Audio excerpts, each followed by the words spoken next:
শ্রী গুরুদেব শ্রী শ্রী শিবপ্রসাদ গোস্বামী মহোদয় আমাদেরকে হরিকথা আস্বাদন করাবেন।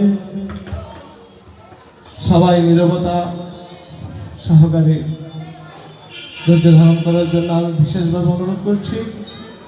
জয় নিতাই, জয় গৌর, জয় চিত্ত গৌর গীতা সঙ্গে জয়।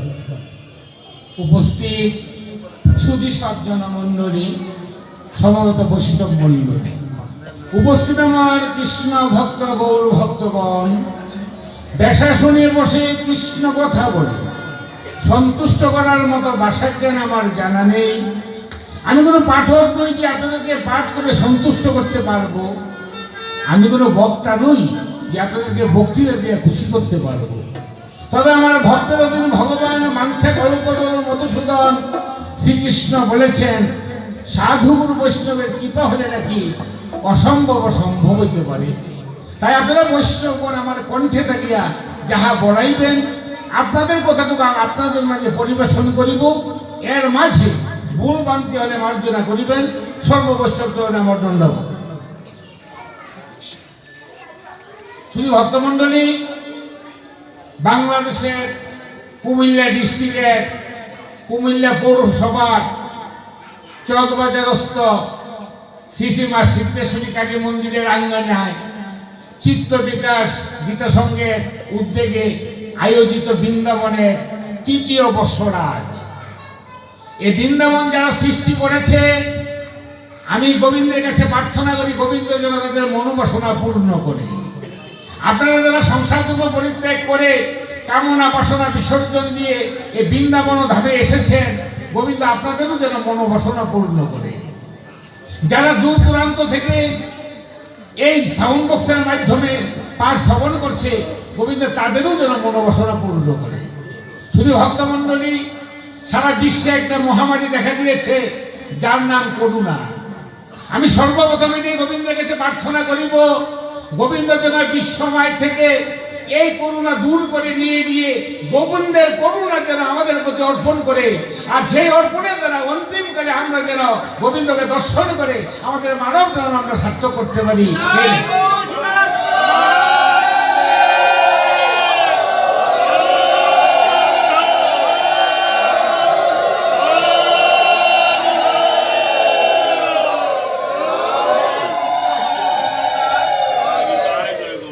গোবিন্দ যেন করুণা থেকে আমাদেরকে মুক্তি করে, বিশ্ববাসীকে যেন মুক্ত করে, গোবিন্দের করুণা যেন বিশ্বময় অর্পিত হয়, এই প্রার্থনা গোবিন্দের কাছে।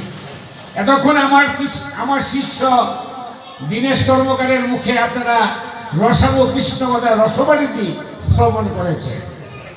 তো কৃষ্ণ কথা রস পেয়ে গেলে বাকি বেশি থাকে না, আর একই দিনে দুইজনের পাঠ তেমন তৃপ্তি সহকারে দেওয়া যায় না। তো যাক, গোবিন্দ যতটুকু বলার চেষ্টা করব। আমার শিষ্য বলেছে, গুরুতে নাই বিশ্বাস ভক্তি, গুরু জগৎপতি জেনে মন মজলনা প্রেম রসে গুরু ভজন হবে কৃষ্ণ। দেখেন, আমাদের প্রত্যেকের একটা কান্ডারির প্রয়োজন। কান্ডারি ছাড়া কেউ কোনোদিন কিছু করতে পারে না।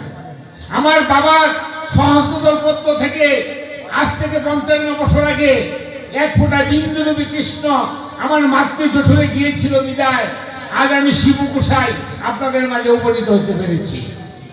তাই আমার পিতামাতা আমার কান্ডারি, আমাকে জন্ম দিয়েছেন। জন্ম দেওয়ার পরে গুরু ধরিয়ে দিয়েছেন, তাই গুরুকে যার যার হাতের কান্ডারি।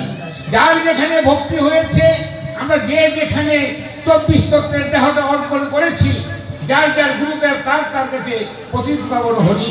তাই যার যার গুরু তার তার কাছে পতিত পাবন হরি। গুরু একমাত্র কান্ডারি। কিরকম দেখেন, এক লোক একটা গাভী ঘাস খাওয়ার জন্য গাছে জমিতে দিয়ে এসেছে, একটা খুঁড়া দিয়ে রাখে দড়ি দিয়ে, একটা গাভীটা যেন যেতে না পারে। তো পাহাড় থেকে একটা বাঘ গাভীটাকে লক্ষ্য করে নেমে এসেছে গাভীটাকে খাবার জন্য।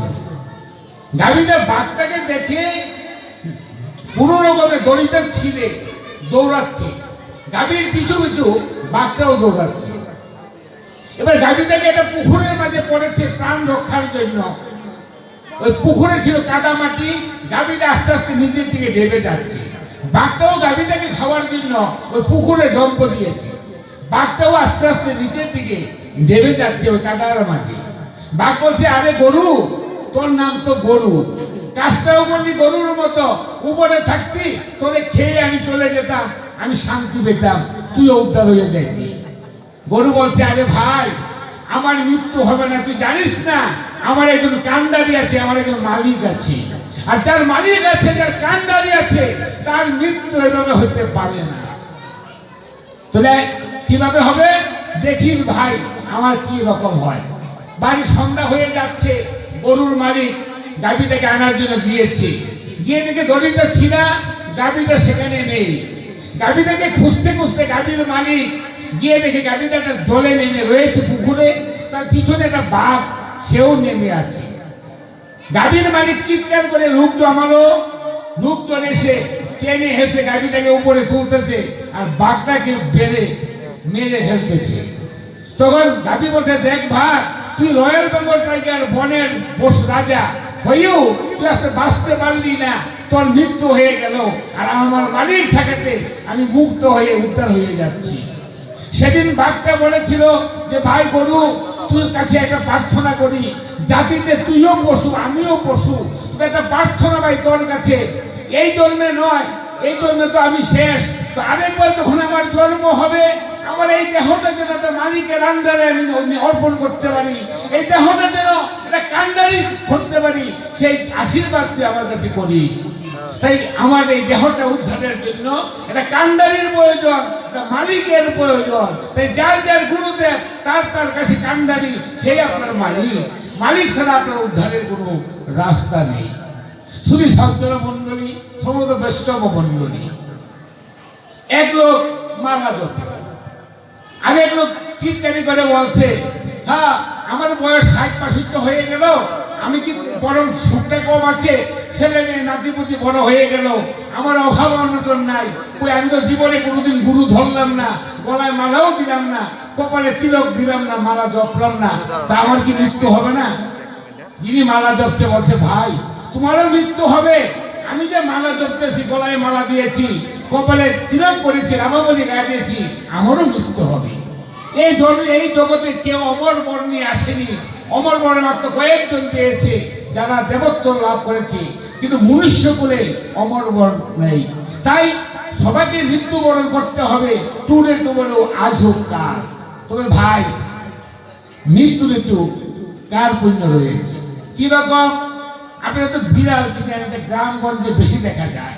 ওই বিড়াল যখন বাচ্চা দেয়, এই বাচ্চাগুলাকে আদর করে সোহাগ করে এমনি ভাবে একখান থেকে আরেক জায়গায় আস্তে করে নিয়ে যায়, যেন তার সন্তানটা ব্যথা না পায়।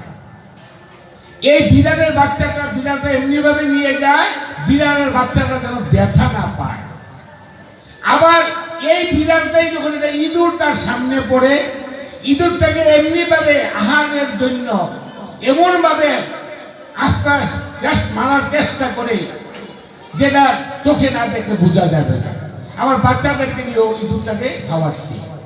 তো বলছে মালাদারি, বলছে, ভাই মৃত্যু তোমারও হবে, আমারও হবে, তবে আমার মৃত্যুটা হবে বিড়ালটা বাচ্চাটাকে যেভাবে আদর করে সোহাগ করে নিয়ে আরেক জায়গায় রাখে, গোবিন্দ আমাকে এমনি ভাবে ভালোবেসে প্রেমের দ্বারা বব সমুদ্র পার করে আমাকে উপরে নিয়ে যাবে, গ্রহ প্রথুণ্ড নেমে দিয়ে যাবে, আর তোমাকে ইঁদুরের মতো টেনে হেঁচড়ে তোমাকে নিয়ে চৌরাশি নরকতে অর্পণ করিবে।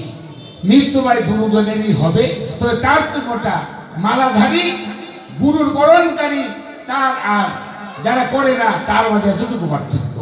শুধু ভক্তমণ্ডলী, শুধু সজ্জন। এই যুগটা হলো কলিযুগ। এই কলিযুগে আমরা জন্মগ্রহণ করেছি। আমাদের মহাভাগ্য যে আমরা এই কলিযুগে জন্মগ্রহণ করেছি। যদিও এটা পাবাচ্ছন্ন কলি, দেবশ্রী নারদ বলেছে, ধন্য কলি, ধন্য কলি, ধন্য কলি। কারণটা কি জানেন? একমাত্র কারণ 10 অবতারে কলির অবতার, কল্কি অবতার, 10 অবতারে মহাপ্রভু পড়ে না। মহাপ্রভুকে আনা হয়েছে, কে এনেছেন? মহাবিষ্ণু অবতার শ্রী অদ্বৈত প্রভু। মহাবিষ্ণু অবতার গোলকের ভগবানকে আনার জন্য তিনি অদ্বৈত প্রভু রূপে এই কলিযুগে এসে জন্মগ্রহণ করেছে।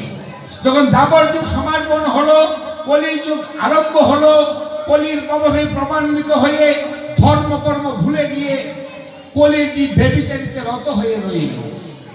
তাই এই নিরুপায়ের দশা দেখে শ্রী অদ্বৈত প্রভু মহাবিষ্ণু অবতার গঙ্গার জল তুলসীপত্র দিয়ে 51 বছর আমার বাননাথকে ডাকলেন, হে ভক্তের অধীন ভগবান, হে বাঞ্ছা কল্পতরু, হে মধুসূদন, হে গোলকের হরি, তুমি ধরাধামে আসো, এসে তুমি তোমার ভক্তকে রক্ষা করো।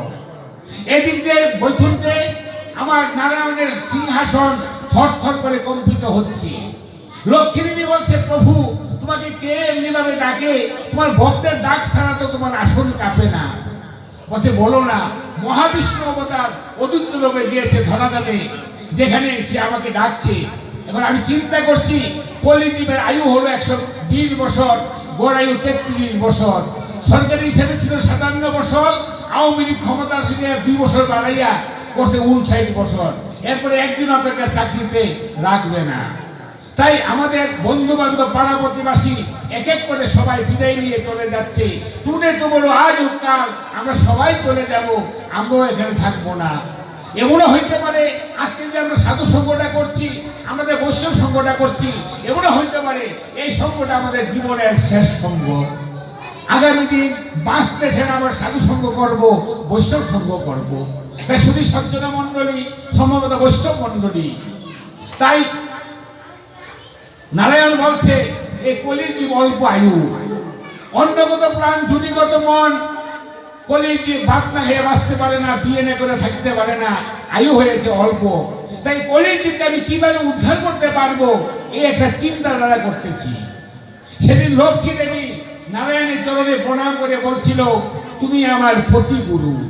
স্ত্রীর গুরু তার পতি, পতি ছাড়া স্ত্রীর কোনো গতি নাই। তাই শাস্ত্রে বলে, গুরু থইয়া গরেন্দ্র ভজে, সেই নারী নরকে মজে। স্ত্রীর একমাত্র গুরু তার পতি, পতি ছাড়া স্বামী ছাড়া তার কোনো গতি নাই। তাই তার স্বামী সেবাই পতিব্রতা নারীর একমাত্র কর্তব্য। তাই বলছে, তুমি আমার স্বামী, তুমি আমার পতি গুরু। তুমি এই জগতে সবাই আমাকে মা লক্ষ্মী বলে ডাকে, সবাই আমার সন্তান, যেহেতু আমাকে মা বলে ডাকে। তাই আমার সন্তানদের মঙ্গল কামনা করছো, এর কি আমার কাছে শুভ সংবাদ আর কি হইতে পারে? যাও বাবু যাও, তুমি আমার কলির ভক্তদেরকে রক্ষা করো, উদ্ধার করো। তাই গোলকের হরি নারায়ণ কি করলেন, ওই দাপর যুগে 2 অঙ্গ 1 অঙ্গ হয়ে, ভিতরেতে কৃষ্ণ বা বাহিরেতে রাধার বাদ, 2 অঙ্গ 1 অঙ্গ হয়ে কলিতে আসছেন তিনি গৌরাঙ্গ রূপে। গৌরাঙ্গ রূপে কলিযুগে অবতীর্ণ হয়ে জাতি ধর্ম নির্বিশেষে জীবের দাঁড়ে দাঁড়ে গিয়ে বলছে, হরির নাম হরির নাম হরির নামই কেবল, কোলো নাস্তব নাস্তব গতির অন্যথা। হরির নাম ছাড়া কলিজীবের গতি নাই, গতি নাই, গতি নাই। নাম জপ নাম করো সার, নাম বিনে কলিজীবের গতি নাই আর। তাই আমি 3 যুগ মন্থন করে যে সার পদার্থ বস্তুটুকু এটুকু তোমাদের জন্য নিয়ে এসেছি। তোমরা বিশ্বের ভক্তিতে এই নামটুকু জপ করিলে কলির কলস থেকে মুক্তি পেয়ে অনায়াসে বুড়ার প্রচন্ডভাবে যেতে পারবে। আর এই নাম নিতে নিতে কারোর যদি 1 ফোঁটা নয়নজল পরিশন হয়ে যায়, এই নয়নজলটুকু আবার ভক্তের অধীন ভগবানের রাতুল চরণে পতিত হবে। আর যেদিন পৃথিবীর মায়ের সাঙ্গ করে সে ভব সমুদ্রের কাছে যাবে, এই 1 ফোঁটা নয়নজলের জন্য ভক্তের অধীন ভগবান বাঞ্ছা কল্পতরু মধুসূদন আপনাকে ভব সমুদ্র পার করে উপরে নিয়ে যাবে।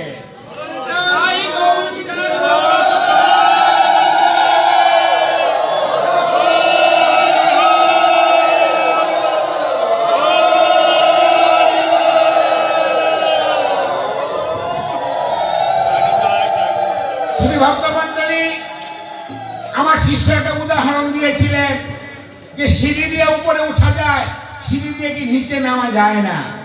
আমার গোবিন্দ নিচে নেমে এসেছিলেন, দেখেন তার বাস্তব প্রমাণ রয়েছে, হাজারো প্রমাণ শাস্ত্রগ্রন্থে রয়েছে। আমরা যখন কোথাও বসি কোনো গুরু উদ্দেশ্যে, গোবিন্দের উদ্দেশ্যে সৎকর্মে যদি কোথাও বসা হয়, কালকে যদি আপনার বাড়িতে আপনার মেয়ের বিয়ে হয়, 3, 4, 5, 10 লক্ষ 15, 20 লক্ষ টাকা খরচ করে মেয়ে বিয়ে দেওয়া হয়। সারাদিনে বাবা মা কি ধনী হয়, একটা ধনী হবে বিয়েতে, একটা ধনীও হয় না। কালকে যদি আপনার মা বাবা শ্রাদ্ধ করতে বসে, 50,000, 1 লক্ষ 1.5 লক্ষ টাকা খরচ করে শ্রাদ্ধ করলেন, সারাদিনের একটা ধনীও হলো না। কিন্তু কালকে যদি আপনার বাড়িতে বৈষ্ণব সেবা হয়, কালকে যদি আপনার বাড়িতে গুরু সেবা হয়, কালকে যদি আপনার বাড়িতে গোবিন্দের কাছে ভোগ লাভ করা হয়, তাহলে আগের দিন চুলা কাটতে ধনী, তরকারি বানাইতে ধনী, সকালবেলা চুলা জ্বালাইতে ধনী, তরকারি সম্বার দিতে ধনী, বুক সরাইতে ধনী, প্রসাদ পাইতে ধনী, প্রসাদ খাওয়ার পরে ধনী, বারবার ধনী দেওয়া হয়।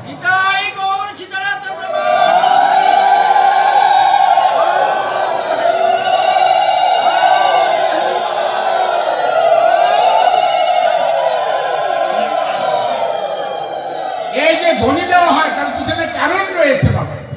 কারণটা হলো কি, ভক্তগণ যখন ধনী দেয় আর আমার মায়েরা যখন উলুদ ধ্বনি দেয় বাবাদের সাথে, এই ধ্বনিটুকু বাতাসের তরঙ্গের সাথে ঊর্ধ্ব দিকে পতিত হয়। আর এই ধ্বনিটুকু ঊর্ধ্ব দিকে পতিত হয়, ভক্তের অধীন ভগবান আমার এই ধ্বনির মাধ্যমে তিনি কি করেন, শ্রীমতী রাধারানীকে নিয়ে যুগল রূপে ভক্তের কাছে এসে উপনীত হয়ে যান ভক্তকে দর্শন দেওয়ার জন্য। তাই ধ্বনিটা উপরের দিকে উঠে ভগবান ধ্বনির মাধ্যমে রাধারানীকে নিয়ে যুগল রূপে ভক্তের কাছে চলে আসে। এই ধ্বনির মাধ্যমে গোবিন্দ নয় ৩৩ কোটি দেবতা বিভিন্ন রূপ ধারণ করে মর্তদামে চলে আসে একটু সাধু সঙ্গ করার জন্য, একটু বৈষ্ণব সঙ্গ করার জন্য। দেখেন সিদ্ধেশ্বরী মায়ের কালীমা, তাকে যুগমায়ও অনেকে বলে, আবার মহামায়াও তাকে বলা যায়। ১০৮টা নাম তার রয়েছে। এবার যুগমায়া বলেন আর মহামায়া বলেন, আমার গোবিন্দ যত লীলা রস আস্বাদন করেছেন সব রস তিনি করেছেন যুগমায়া এবং মহামায়ার কৃপায়।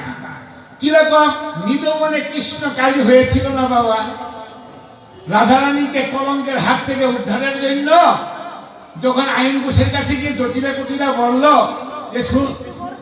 বলছে দাদা শুনো গো দাদা, তোমার শ্রীমতী রাধা জাত করো আমার আচার বিচার কিছুই রাখলো না দাদা, কিছুই রাখলো না। কি হয়েছে রে?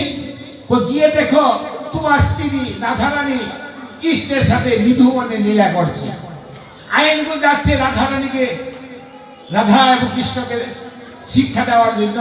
এদিকে রাধারানী কৃষ্ণ বলছে, রাধারানী বলছে প্রভু এই কলঙ্কের হাত থেকে যদি তুমি আমাকে মুক্ত রক্ষা করো, রক্ষা যদি না করো আমার এই জীবন আমি আর রাখবো না। কৃষ্ণ বলছে রাধা তুমি জানো না, তুমি আমার অংশের একটা অংশ, তুমি ছাড়া আমি আধা, আবার তুমি আমার প্রেমের গুরু, আবার তুমি আমার ভক্ত। তুমি জানো না আমার এক নাম দর্পহারী। কেউ যদি নিজকে নিজে বড় মনে করে, আত্ম অহংকারী মনে করে, তার আত্ম অহংকার আমি চূর্ণ করি। তাই আমার এক নাম দর্পহারী, আবার আমার এক নাম বাঞ্ছাকল্পতরু হরি। যে ভক্তের যাহা মনোবাঞ্ছা করে আমি ভক্তের মনোবাঞ্ছা পূর্ণ করি, তাই আমার একটা বাঞ্ছাকল্পতরু হরি। তুমি চিন্তা করো না, আইন গুস্ত সে তো কালী ভক্ত, তো তুমি একটা কাজ করো, তুমি ফুল টুল দিয়ে বসে যাও, তুমি কার পূজা করবা দেখো তোমার স্বামী কি করে। তাই যখন আইন গোষ্ঠ থেকে রক্ষা করার জন্য রাধারানীর কলঙ্ক গুটানোর জন্য কৃষ্ণ তখন আমার কালী হয়ে গেল, এবং কালী হলো কৃষ্ণ। এখন হাতের বাঁশিটা লুকাবে কোথায়? এখন বাঁশিটা দিয়ে কি করলেন, বাঁশিটা দিয়ে খড়গ বানিয়ে দিলেন। হাতে খড়গ লাগে কালী, এখন হাতে কালী, আরেক হাতে একটা মুন্ডমালা লাগে। ওই বাঁশের মাথায় একটা মকর মাসের মাথা, ওই মকর মাসের মাথাটা মুন্ড করে কালী সেজে দাঁড়িয়ে আছে। এবার রাধারানী আরেক ভক্ত বলতে, কৃষ্ণ যে কালী হলো তার লিঙ্গটা কি করেছিল? তো কালী হলে তো চলবে না, একটা মহাদেবের তো প্রয়োজন। তাই কৃষ্ণ কানে এই লিঙ্গটা ভূমিতে পড়ে সেদিন মহাদেবের সৃষ্টি হয়েছিল। মহাদেব ছাড়া কালী চলতে পারে না, তাই মহাদেব পদতলে বসে আছে আর কালী সেখানে দাঁড়িয়ে আছে। রাধারানী কালীর পূজা করছে, আইনগুলো গিয়ে দেখে তার স্ত্রী রাধারানী কালীর পূজা করছে।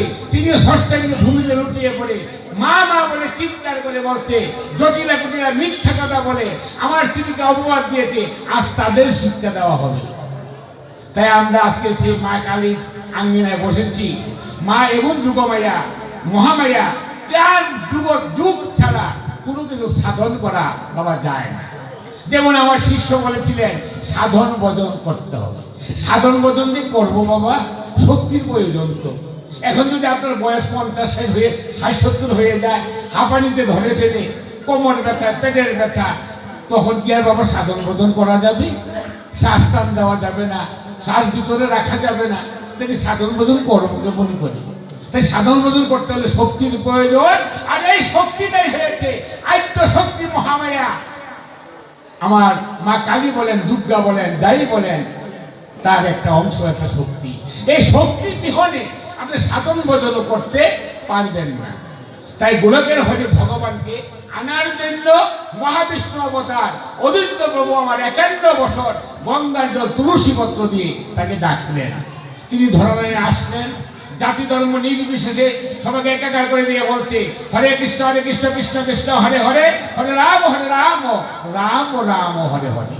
বিশ্বাস ভক্তিতে নাম জপ, নাম করো সার, নাম হইতে কলিজীবের মুক্তি হবে। আর কলিজীবের মুক্তি পেতে আর কোনো তপস্যা লাগবে না। যার যজ্ঞ পত তপস্যা কোনো কিছুর প্রয়োজন নাই।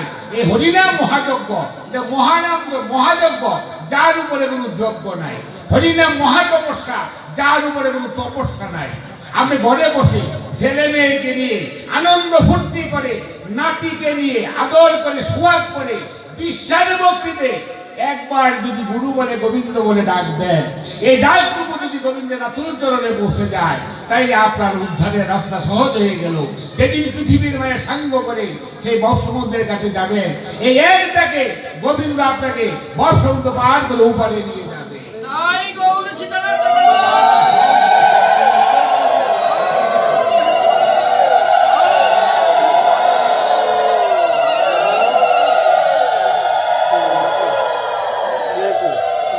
শুধু ভক্তমন্ডলী, এক ভক্ত একটা স্লিপ পাঠিয়েছিল, আমি যখন বসেছিলাম।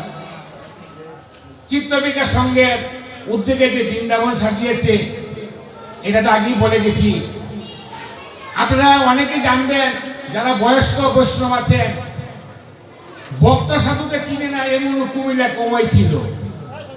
ভক্ত সাধু তিনি মণি, তার ছেলে, দ্বিতীয় ছেলে চন্দনমণি, তিনি না বিশেষ অসুস্থ। আজকে তার মাদ্রাজ যাওয়ার কথা ছিল।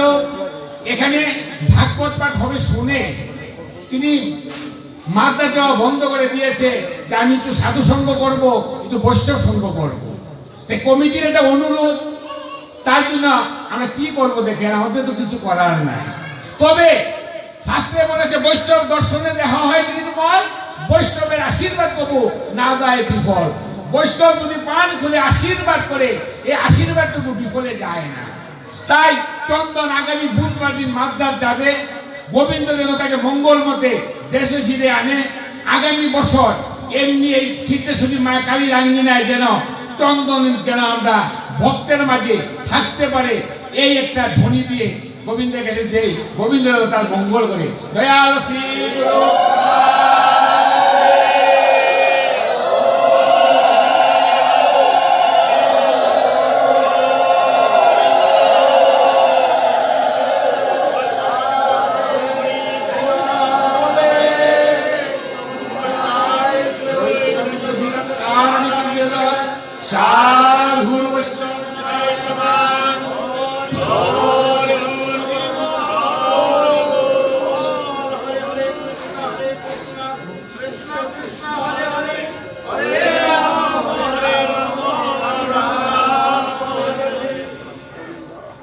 ভক্তমন্ডলী শুধু সজ্জন।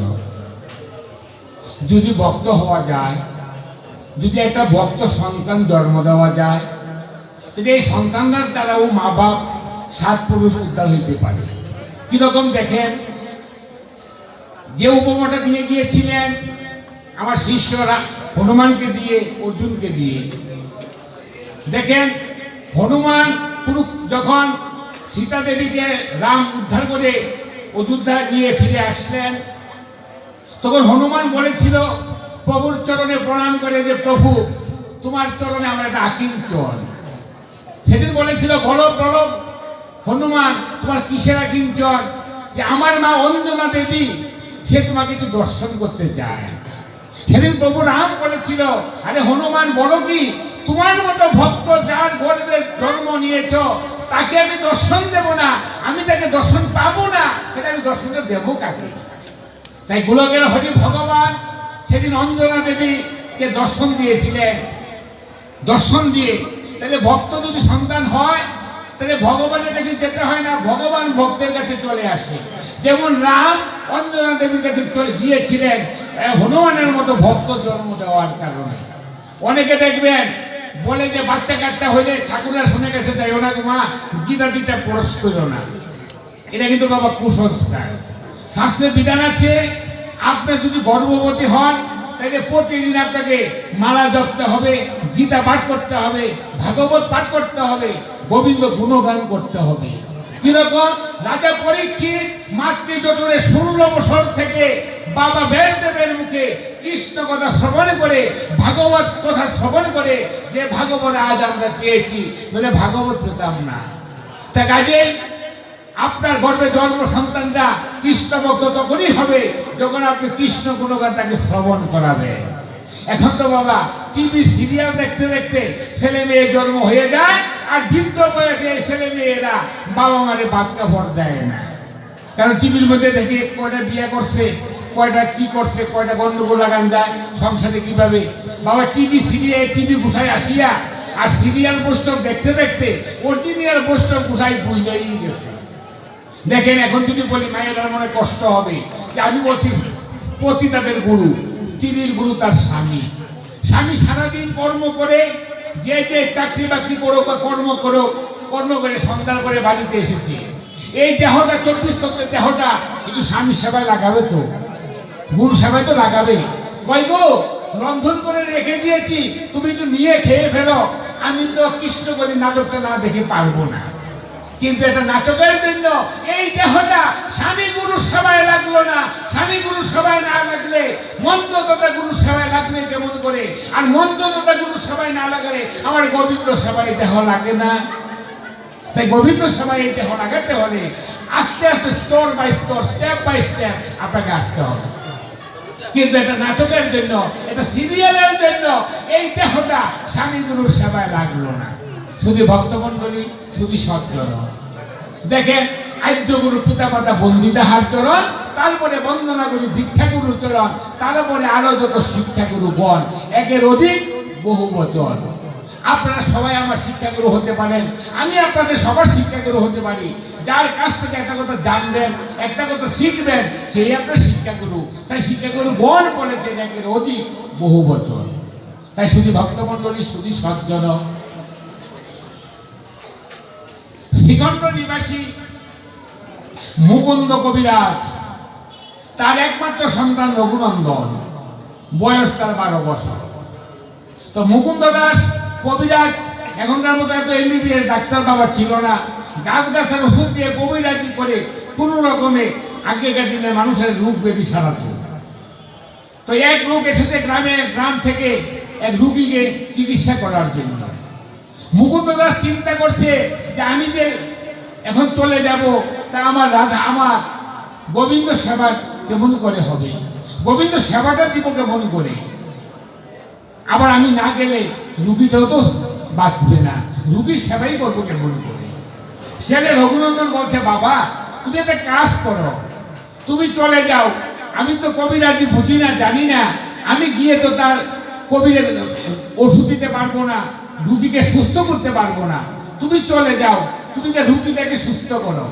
আর আমি যা পারি, তুমি যে প্রতিদিন রন্ধন করে গোবিন্দকে নিবেদন করো, আমি তো এটা দেখি, আমি অন্তত এটা পারবো, যাই আছে করে রন্ধন করে আমি গোবিন্দ সেবা দিয়ে দেব, তুমি রুগীটা চিকিৎসা করে আসো।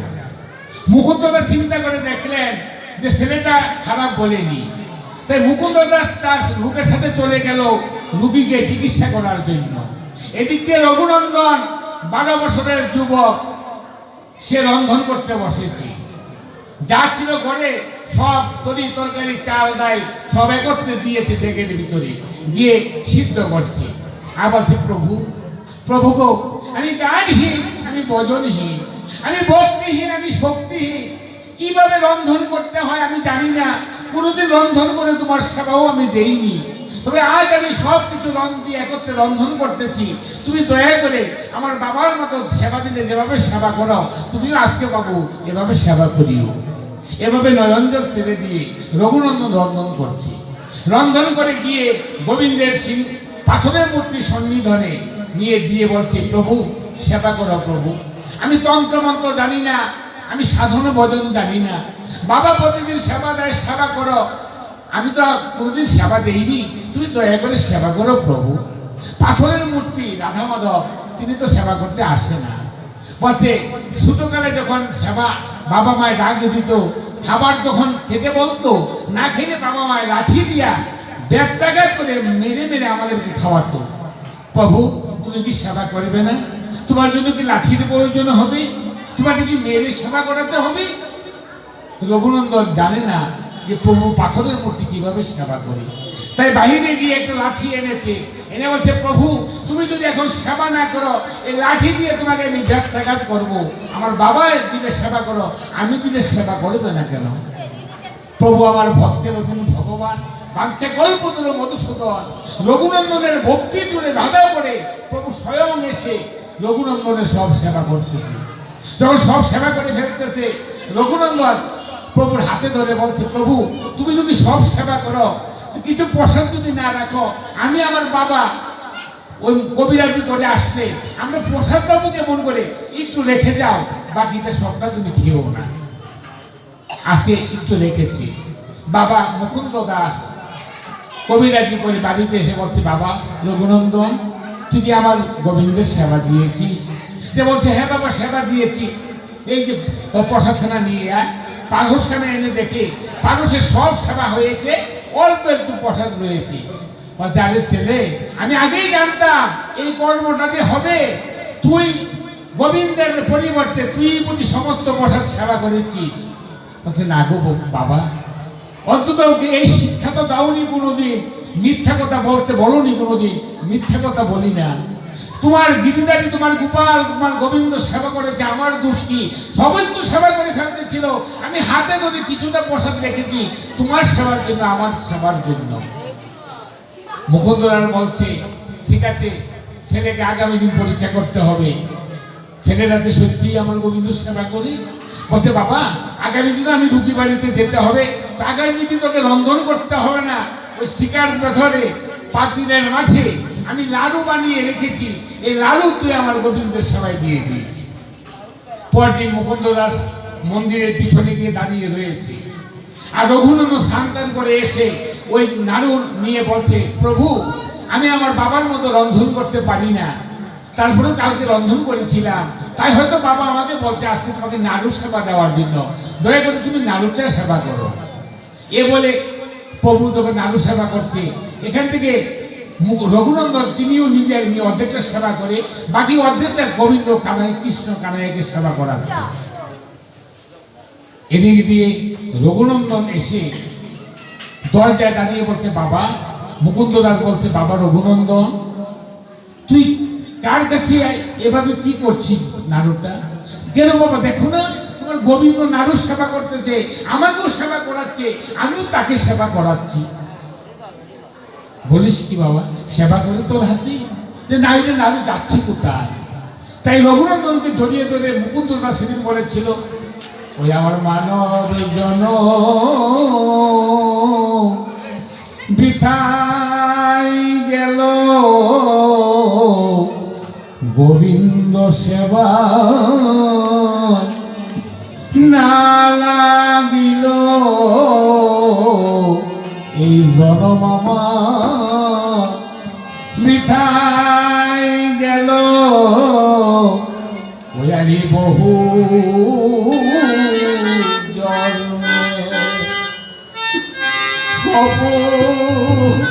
অপরাধী জন